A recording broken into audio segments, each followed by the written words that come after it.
올해 초 암호화폐 투자자들을 가장 기대에 부풀게 했던 게 뭐였는지 기억하시죠?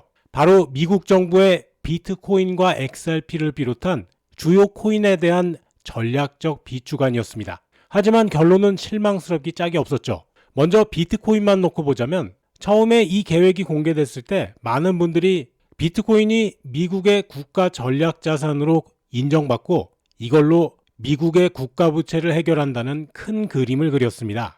핵심은 미국 정부가 압류한 비트코인의 경매를 중단하고 시장에서 새롭게 비트코인을 매입해서 국가 부채를 상쇄하겠다는 내용이었는데요. 신시아 루미스 상원의원부터 시작해서 수많은 영향력 있는 인물들이 이 계획을 앞다퉈 홍보하면서 시장에서는 비트코인이 50만 달러까지 올라간다는 기대감이 퍼졌습니다. 그런데 백악관이 서명한 행정명령의 내용이 공개되고 나서 시장은 바로 싸늘하게 식었습니다. 알고 보니까 정부가 말하는 비축이란 게 이미 법무부가 다크웹 단속 등을 통해 압류해서 보유하고 있던 약 20만 개의 비트코인을 팔지 않고 갖고 있겠다는 수준에 불과했던 겁니다. 결국 정부는 단 1사토시도 추가로 사들이지 않았고 그냥 공짜로 얻은 자산을 그대로 보유하겠다는 거였죠. 이 사실이 알려지자 투자자들의 기대감은 순식간에 무너지고 말았는데요.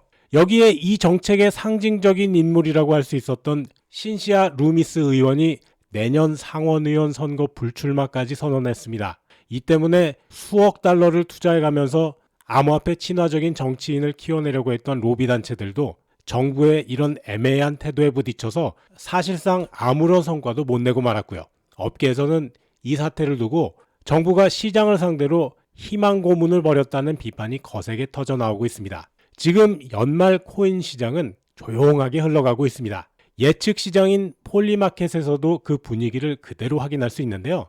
이용자들이 내년 말까지 미국 정부가 비트코인 비축고를 설립할 확률을 30% 정도로 평가할 정도니까요. 올해 3월까지만 해도 이 확률이 70%였다는 점을 감안하면 신뢰도가 반토막 이하로 떨어진 셈이죠. 시장에서는 이번 비축안이 그냥 압류 자산의 명칭만 바꿔치기 한 것이었다는 인식이 확산되면서 초반의 낙관론은 자취를 감췄습니다.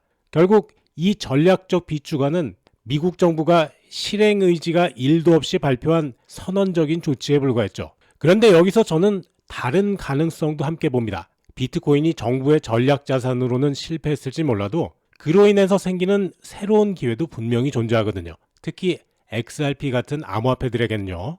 먼저 루미스 의원이 올해 3월에 제안한 비트코인 법안을 주목해 볼 필요가 있습니다.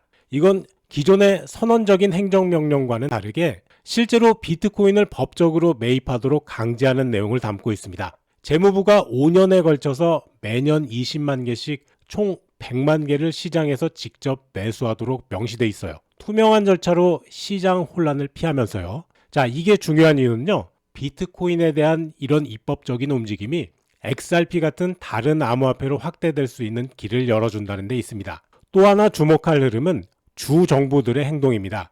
연방정부가 주춤한 사이에 오히려 주정부들은 발빠르게 움직이고 있기 때문입니다. 뉴햄프셔주는 공공자금의 5%를 비트코인 같은 디지털 자산에 투자할 수 있도록 허용한 최초의 주가 됐고요. 텍사스주는 자체 비트코인 비축고를 설립했죠.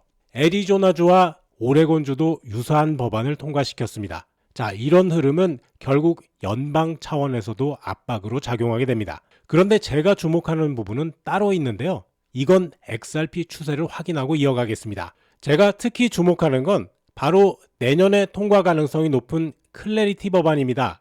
이 법안이 통과되면 XRP 그리고 미국산 암호화폐 자산들의 전략적 비축 논의가 본격화할 가능성이 상당히 높습니다. 클래리티 법안의 핵심은 디지털 자산을 두 가지, 즉 디지털 상품과 투자 계약 자산으로 명확하게 분류하는 겁니다. 상품으로 인정받은 자산은 블록체인 운영과 직결되는 기능성 토큰인데요. XRP는 이미 이런 조건을 갖춘 대표적인 예입니다. 실제로 CFTC도 XRP를 상품으로 분류했고 연방 법원도 증권이 아니라고 판결했죠. SEC 역시 이 판단에 대해서 이의를 제기하지 않았고요. 게다가 트럼프가 서명한 행정명령엔 디지털 자산 비축고를 따로 설립하라는 조항도 포함되어 있습니다. 이건 비트코인 외의 자산, 즉 민사와 형사 절차에서 압류된 다양한 디지털 자산을 포함하는 비축고로 재무장관이 이걸 책임있게 관리하도록 되어 있죠. 여기서 클래리티 법안이 통과되면 이 비축고는 훨씬 더 큰 의미를 갖게 됩니다. 단순한 압류 자산이 아니라 상품으로 분류된 디지털 자산을 전략적으로 매입할 수 있는 근거가 생기니까요. 여기서 XRP가 가진 장점은 더 두드러집니다. 정치적 영향력, 규제 명확성, 실질적인 성과까지 모두 갖추고 있거든요.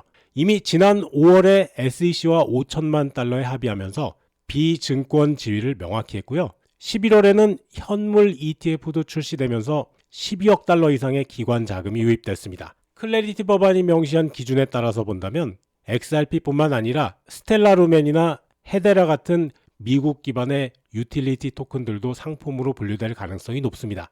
이들은 향후 전략적 비축 대상 1순위가 될 수도 있는 거죠. 마지막으로 국제 경쟁을 짚고 넘어가지 않을 수 없는데요. 이미 체코나 러시아, 스위스 등이 자국의 전략적 비트코인 비축안을 본격화하고 있고요. 엘살바도르는 6,089개, 부탄은 13,000개 이상, 중국은 19만 4천 개를 보유 중입니다. 미국이 디지털 자산 분야에서 글로벌 리더십을 유지하려면 지금보다 훨씬 더 공격적인 전략이 필요하다는 목소리가 커지고 있습니다. 비트코인 비축안의 실패는 분명 시장엔 큰 실망을 안겼습니다. 하지만 저는 이 실패가 곧 다른 암호화폐에겐 새로운 기회를 열어주는 분기점이 될 수 있다고 봅니다. 특히 XRP처럼 제도권과의 교차점이 분명한 자산에겐요. 내년에 클래리티 법안이 통과되는 순간부터 우리는 완전히 다른 판에서 게임을 시작하게 될지도 모릅니다. 녹화된 영상이다 보니까 실시간으로 알려드리기는 어려운 부분이 있습니다. 테마 종목이 궁금하시거나 갖고 계신 종목들 언제 어떻게 대응해야 할지 잘 모르시겠다면 제가 거의 소통방에 연결돼 있으니까요. 들어오셔서 1대1로 물어보시면 되겠습니다. 영상 준비하고 녹음하는 시간 아니라면 웬만하면 답변 드립니다.